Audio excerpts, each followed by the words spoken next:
Assalamualaikum warahmatullahi wabarakatuh. Perkenalkan, saya Madani Fitri Nurhidayati dengan NIM 2411521005.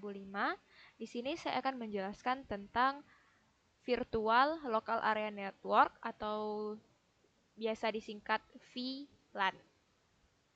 Itu yang pertama. Apa itu VLAN? Bayangkan sebuah gedung perkantoran besar. Semua komputer terhubung ke satu jaringan, sehingga lalu lintas data padat, sulit diatur, dan berpotensi tidak aman. Disinilah VLAN hadir. VLAN atau Virtual Local Area Network adalah teknik memecah satu jaringan fisik menjadi beberapa jaringan virtual yang terpisah agar lebih aman, lebih cepat, dan lebih mudah untuk dikelola. Lalu, mengapa VLAN dibutuhkan?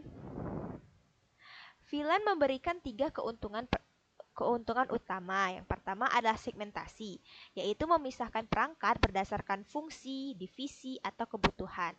Lalu ada keamanan, data dari satu VLAN tidak bisa langsung diakses VLAN lain tanpa izin. Lalu efisiensi, broadcast tidak lagi menyebar ke seluruh jaringan, sehingga kinerja menjadi lebih cepat. Sebagai ilustrasi di sini saya membuat tiga divisi, yaitu HR, Finance, dan Engineering, di mana VLAN dapat memisahkan perangkat berdasarkan fungsi, divisi, dan kebutuhannya. Dan data dari satu VLAN tidak dapat diakses langsung oleh VLAN lain tanpa izin. Dan broadcast-nya tidak lagi menyebar ke seluruh jaringan, sehingga kinerja pun menjadi lebih cepat. Lalu bagaimana cara kerja VLAN?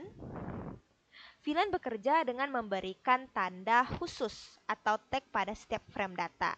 Switch akan membaca tag tersebut dan memastikan data hanya dikirim ke perangkat yang berada pada VLAN yang sama. Tag ini disebut 802.1Q tag, standar yang paling umum digunakan.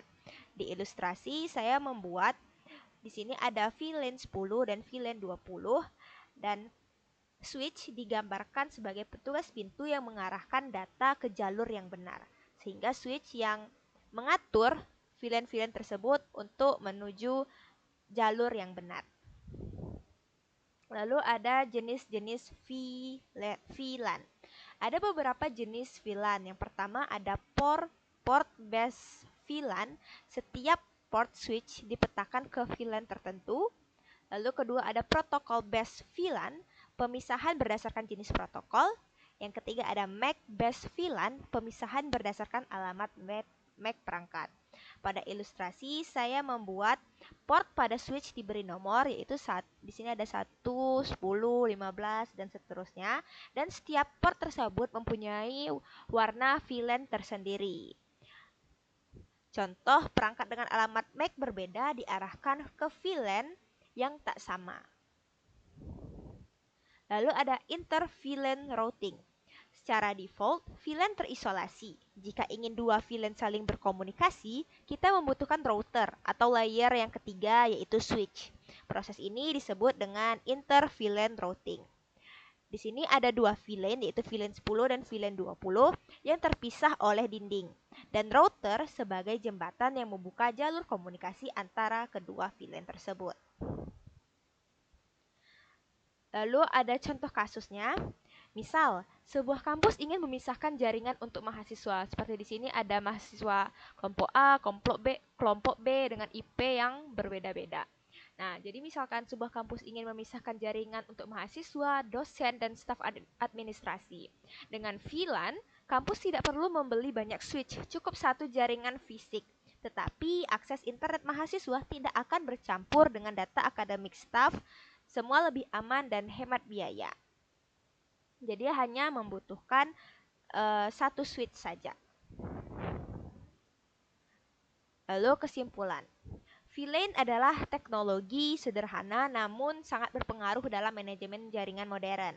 Dengan segmentasi, keamanan, dan efisiensi yang lebih baik, VLAN menjadi fondasi dalam banyak jaringan perusahaan, kampus, hingga data center. Sekian penjelasan tentang VLAN dari saya. Lebih dan kurangnya saya mohon maaf. Wassalamualaikum warahmatullahi wabarakatuh.